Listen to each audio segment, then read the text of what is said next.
5장의 탕자의 비유. 어느 집에 둘째 아들이 부모의 간섭도 싫고 좀 자유로운 삶을 살고 싶어서 장차 자기가 받을 상속을 챙겨서 먼 나라로 떠나게 됩니다.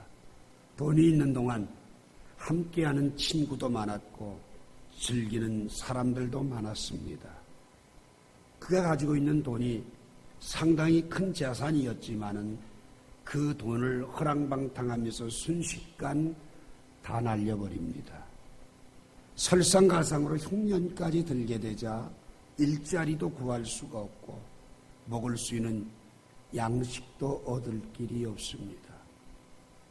목숨은 연명해야 되겠고 돼지를 치고 있는 우리에 들어가서 돼지가 먹는 짬밥을 먹으면서 허기진 배를 채웁니다. 그러한 삶을 살아가면서도 그는 돌아가야 되겠다, 일어나야 되겠다는 생각을 하지 못합니다. 그런데 자기 자신의 비참한 모습을 바라보면서 이런 생각이 듭니다. 우리 아버지에게는 많은 종들이 있어도 그들은 먹을 걱정은 안 하는데 나는 왜 여기에서 줄여 죽어야만 할까? 많은 생각에 희비가 교차하는 가운데 그 탕자는 용기를 내기 시작합니다. 내가 일어나 아버지께 돌아가서 하늘과 아버지께 죄를 얻어 싸우니 나를 품꾼의 하나로 여겨주세요. 이렇게 말하리라. 그리고 집으로 향하여 돌아옵니다. 늘 그 아들이 언제나 오려나 기다리고 있던 아버지가 아직도 거리가 먼데 그 아들을 보고 끌어안습니다. 그리고 냄새나는 그 아들을 개의치 않고 입을 맞춥니다. 이 아들은 죽었다 살았고 내가 다시 얻었다. 그 기쁨을 온 이웃들과 함께 잔치로 배설하면서 나누고 있는 모습을 보게 됩니다. 이 탕자가 이에 일어나 아버지께로 돌아가니 누가복음 15장 20절에 있는 말씀처럼 일어나서 돌아가는 그 터닝 포인트가 그 아들이 아들됨의 자리로 갈 수 있는 비결이었다고 말할 수 있을 것입니다. 오늘 여러분과 제가 읽은 이 말씀은 탕자를 기다리는 아버지가 일어나는 자가 하나도 없다. 일어나서 돌아오려고 하는 사람이 단 한 명도 없다. 이런 안타까운 탄식의 메시지를 던져주고 계십니다. 왜 일어나지 못했을까? 일어나지 못한 이유가 도대체 뭘까? 첫 번째, 오늘 5절 말씀 보게 되면 그들은 애굽 땅으로 되돌아가지 못하겠거늘 내게 돌아오기를 싫어하니 아수르 사람이 그 임금이 될 것이라. 430년 동안 노예 생활했던 애굽 땅, 그곳으로 되돌아갈 수도 없고, 왜? 고생이 싫으니까. 그렇다고 해서 하나님의 자녀로서 하나님께 돌아가는 건 더 부담스럽고 싫었던 겁니다. 오늘 주님 전에 나와서 예배하지만 말씀이 부담스럽고 신앙생활이 내게 부담스럽고 거리감이 느껴지고 싫어진다고 하면 바로 일어날 수 없는 이유가 된다는 이야기입니다. 그런데 더 중요한 건요, 인생이 지나온 과거로 회귀하는 것도 어렵고 행복인 줄 알고 거기에 생명이 있다는 걸 알면서도 그리 가는 결단도 못하고 머뭇거릴 때 더 중요한 건 아수르 사람이 그의 임금이 된다라고 하는 겁니다. 그리스도 안에 행복이 있다고 여러분 믿으십니까? 하나님 안에 생명이 있다는 사실을 확신합니까? 나의 갈 길을 지도하시고 인도하시며 풍성한 생명을 준비하신 그분이 오늘 여러분과 제게 행복한 삶을 주신다는 사실을 확신하십니까? 그럼에도 불구하고 우리의 마음속에는 부담스러워요. 이 부담스러움은 결국 아수르가 내 인생의 임금이 되는 결과를 만나게 된다라고 말씀을 합니다. 고생은 싫고 얽매이는 건 더 싫고 싫어가 습성화되어져서 점점 멀어져 가고 있는 그리스도인들의 삶의 모습을 책망하고 있는 내용이 오늘 본문입니다. 예레미야 5장 3절에 보게 되면 어느 정도 심각하냐? 하나님은 진리를 찾고 계신데 그 진리 가운데 돌아오라고 이스라엘 백성들을 치셨는데도 불구하고 아픈 줄도 모르고요. 그뿐만 아니라 그들을 멸하시고 정말 포로의 아픔을 겪게 하신다고 할지라도 그들은 그것이 징계라고 생각하지 않아요. 점점 그들의 행위는 얼굴을 돌덩어리처럼 굳게 해서 돌아오기를 싫어하고 있다. 이게 오늘 본문 5절 말씀과 일치된 내용의 메시지입니다. 아이고, 나는 이 정도는 아닌데, 난 이 정도 아닌데. 열왕기상 18장 21절에 보게 되면 이스라엘 민족들이 바알신을 섬기고 우상을 섬기면서 하나님께로 오는 자가 하나도 없고 하나님을 믿는 사람도 없는 그때의 엘리야가 용기를 내어서 바알과 아세라 목상을 섬기는 850명의 선지자들에게 선포합니다. 만약 너희가 믿는 신이 하나님이라면 나도 버리고 너를 따를 것이고, 만약 내가 믿는 하나님 살아계신 하나님이라면 이 백성들은 여호와께로 돌아오라고 촉구를 합니다. 그러면서 갈멜산에 올라가서 영적인 대결을 한판 벌이죠. 그 이스라엘 백성들에게 가까이 와라. 어느 때까지 둘 사이에서 머뭇거리겠느냐. 만약 여호와가 하나님이라면 하나님을 따르고 바알이 하나님이라면 바알을 따르라고 소리를 지릅니다. 그런데 백성들은 입을 꽉 다물고 대답도 안 합니다. 왜요? 그 이유가 뭡니까? 아수르가 임금이 되도록 하는 처세였다라고 하는 사실입니다. 스가랴 7장 11절에 보면 듣기도 싫어하고 등을 돌리고 듣지 않고 귀를 막고 마음을 돌같이 굳게 해서 하나님의 사람들을 통하여 전해진 말씀들을 듣지 않게 되니까 큰 진노가 하나님께로부터 나온 것이 바로 아수르가 임금이 되는 겁니다. 여러분, 아수르가 임금이 되니까 어떻게 해요? 이스라엘은 완전히 멸망하고 자치가 없어져 버리고 말지 않습니까? 사도 바울은 로마 교회들 향해서 로마서 1장 28절에서 그들이 마음에 하나님 두기를 싫어하며 하나님께서 그 상실한 마음대로 내버려 두사 합당하지 못한 일을 하게 하셨다. 여러분, 하나님 앞에서 머뭇거리고 아수르가 임금되는 행위를 계속하게 되면 하나님은 상실한 대로 버려 두시겠다라고 말씀하고 있습니다. 이 시대는 과연 어떨까요? 고린도 교회와 비슷합니다. 고린도전서 6장 13절에 보게 되면 음식은 배를 위하여 있고 배는 음식을 위하여 있으나 하나님은 이것저것을 다 폐하신다. 몸은 음란을 위하여 있지 않고 오직 주를 위하여 있고 주는 몸을 위하여 계신다. 여러분, 이 말의 의미가 뭔 줄 압니까? 이 시대를 살아가는 신앙인들의 삶에 우상과 같은 존재가 뭐냐? 음식입니다. 더 배부르기 위해서, 더 풍요롭기 위해서 줄다름을 칩니다. 그 우상과 더불어 항상 따라붙는 게 뭐냐? 음란입니다. 어저께 어떤 한 분이 세계 불륜 지도를 그렸다고 합니다. 그래서 네이버에 나왔어요. 그 불륜 지도에 대한민국도 손꼽히는 핫존이었다고 합니다. 그 말은 뭐냐? 우리 인생이 하나님 앞에서 정말 생명의 길, 내가 가장 행복해질 수 있는 하나님을 향하여 달려가야 할 그 길을 걷지 아니하고 무너져가고 있다라고 하는 사실이죠. 그러면서도 야고보 4장 15절처럼 주님의 뜻이라면 내가 이렇게 살겠다. 주님의 뜻이라면 나는 아멘하겠다. 이 말은 기가 막히게 잘하고 살아갑니다. 오늘 여러분, 이 시간 우리는 결단해야 합니다. 일어나야만 합니다. 일어나려면 이것도 저것도 머뭇거리는 모습에서 하나를 선택해야 됩니다.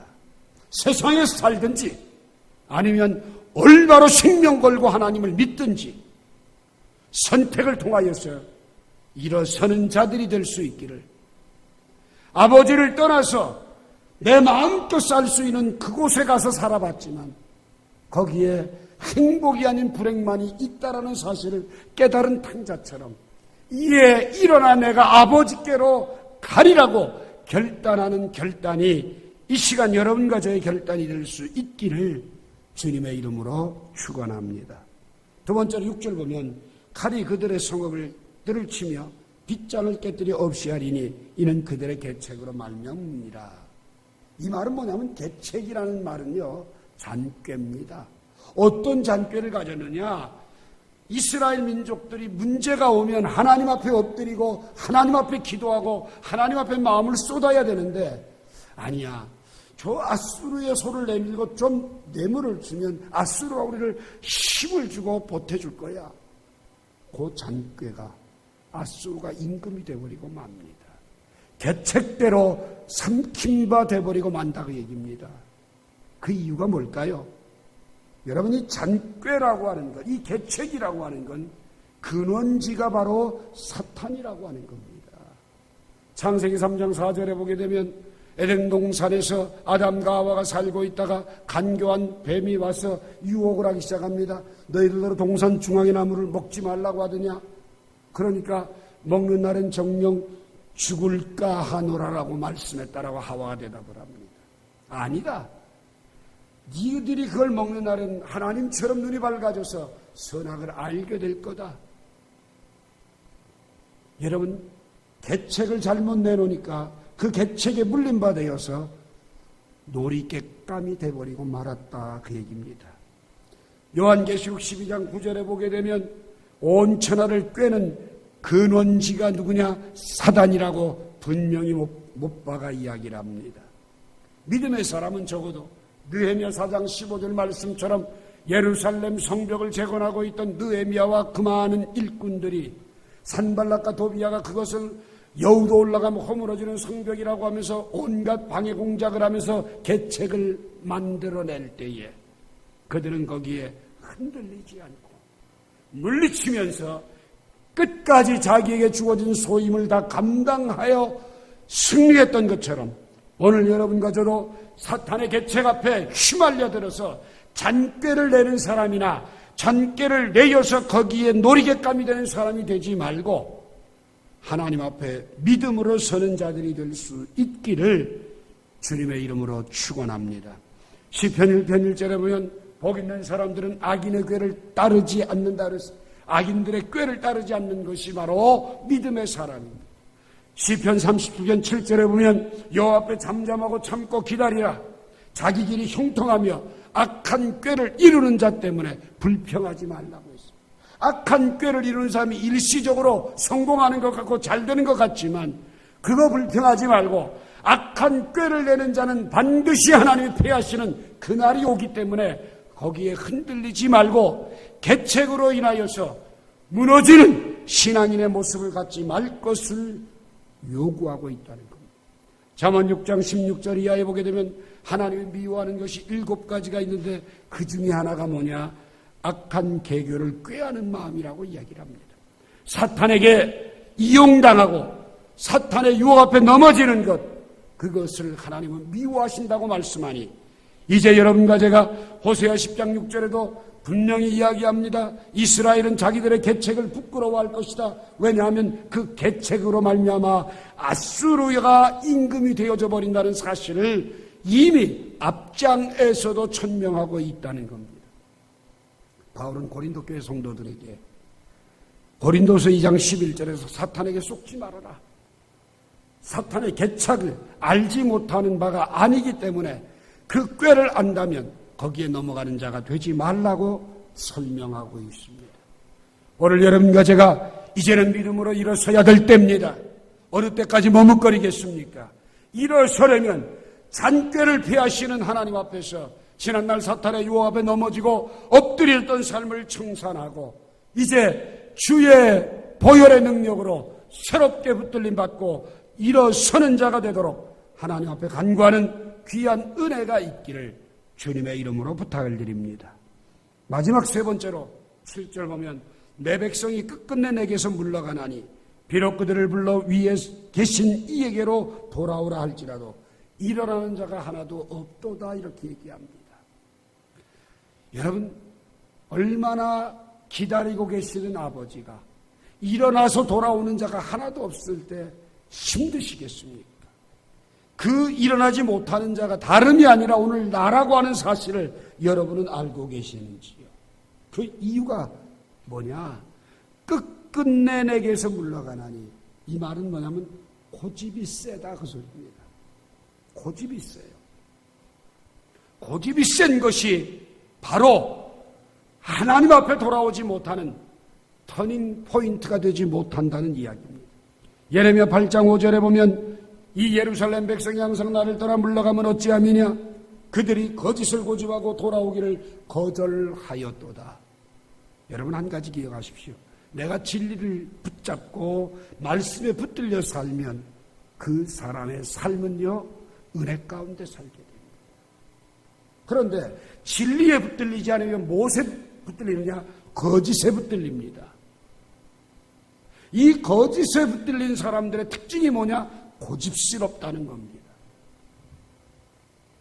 진리에 붙들린 사람은 언제나 자기가 잘못될 수 있고 다를 수 있다, 내가 틀릴 수 있다는 사실을 인정하고 받아들이기 때문에 수용을 합니다. 그런데 거짓에 붙들리는 사람일수록 고집이 셉니다. 혹 여러분 가운데 난 고집이 좀 센 편이야. 이 말에 긍정을 하는 분들은 정신 차리십시오. 왜? 고집스럽다는 말은 결코 주님이 기뻐하는 모습이 아니라고 하는 겁니다. 로마서 2장 5절에 보면 다만 내 고집과 회개하지 아니하는 마음을 따라.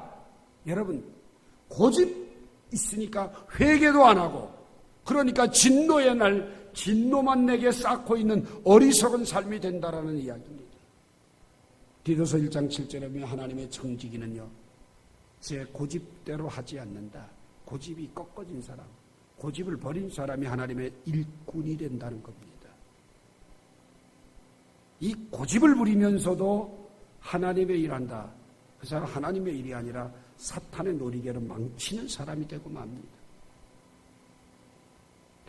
욥기 36장 10절 말씀처럼 우리의 귀가 열려서 하나님의 교훈을 듣게 하시고 또한 죄악에서 돌이키게 하시는 하나님의 명령 앞에 순종하는 복된 삶이 이루어져야만 합니다. 예레미야 30장 24절에 보면 여호와의 진노는 그의 마음에 뜻한 바를 행하여 이르기까지는 돌이키지 아니하니 너희가 끝날에 그것을 깨달으리라. 끝날에 깨달으면 늦은 겁니다. 후회해도 소용이 없는 겁니다. 그러므로 오늘 이 시간 이 음성을 들으면서 끝끝내 하나님께서 멀어져가는 사람이 되지 말고 고집을 버리고 돌이켜 회개합당한 열매를 맺는 성신의 동역자들이 되시길 바랍니다. 예레미야가 5장 21절의 말씀처럼 우리를 주께로 돌이키소서 그리하시면 우리가 주께로 돌아가겠사오니 우리의 날들을 다시 새롭게 하사 옛적 같게 하옵소서라는 기도가 오늘 우리들의 간구가 될 수 있기를 원합니다. 주님은 에스겔 33장 11절에 보면 악인들이 죽는 것을 기뻐하시는 하나님이 아니에요. 악인들이 돌이켜서 그 길에서 떠나 하나님 앞에 올바로 서는 것을 기뻐하시는 분이 하나님입니다. 하나님은 여러분과 저를 진노의 구덩이에 넣기 위해서 심판하기 위해서 오신 분이 아니라 사랑하시기에 구원하셨고 사랑하시기에 돌이키기를 원하고 사랑하시기에 오늘도 여러분과 저의 삶 속에서 일어나서 다시금 믿음의 행진을 하기를 원하신다라는 사실을 기억하시기 바랍니다. 말라기 4장 6절 말씀처럼 아버지의 마음을 자녀에게로 돌이키고 자녀들의 마음을 그들의 아버지께로 돌이키게 하시는 역사가 우리에게 열매로 맺혀지기를 원합니다. 오늘 이 시간 지치고 힘드십니까? 피곤하고 모든 것들을 다 내려놓고 무능해지고 쓰러지고 넘어진 모습이십니까? 이사야 40장 28절 이하의 말씀처럼 오늘 하나님은 우리에게 이렇게 명령하십니다. 피곤하고 곤비하고 장정이라도 넘어지고 쓰러지지만 여호와를 앙망하는 자는 새 힘을 얻으리니 독수리의 날개치며 올라감 같을 것이요 다른 박질하여도 곤비하지 않겠고 걸어가도 피곤치 아니하리로다 말씀합니다. 여러분, 하나님의 은혜를 힘입고 그 은혜를 받고 온 밤을 지새워 기도했을지라도 피곤함 모르고 일했던 과거의 신앙의 경력들이 있습니까? 여러분, 기도하면서 여러분의 삶을 드렸을 때에 여러분의 삶 속에 샘솟는 기쁨과 한없는 하나님의 능력을 고백했던 은혜의 시간들이 있으셨습니까? 이제는 회복합시다. 일어납시다. 고린도서 1장 8절 말씀처럼 주께서 너희를 우리 주 예수 그리스도의 날에 책망할 것이 없는 자로 끝까지 견고하게 하시는 은혜가 있기를 원합니다. 오늘 이 시간이 히브리서 3장 14절 말씀처럼 우리가 시작할 때 확신한 것을 끝까지 견고히 잡고 있으면 그리스도와 함께 참여한 자가 된다는 이 말씀을 기억하시기 바랍니다. 그리하여서 시편 119편 33절 말씀처럼 하나님의 말씀으로 내가 끝까지 나아갈 수 있는 일어나 하나님의 나라를 확장하며 그 영광을 나타내는 믿음의 사람들이라 되어지기를 주의 이름으로 축원합니다. 나의 등 뒤에서 나를 도우시는 주 함께 찬양하면서 들은 말씀 붙잡고 합심해서 기도하는 시간 갖기를 원합니다.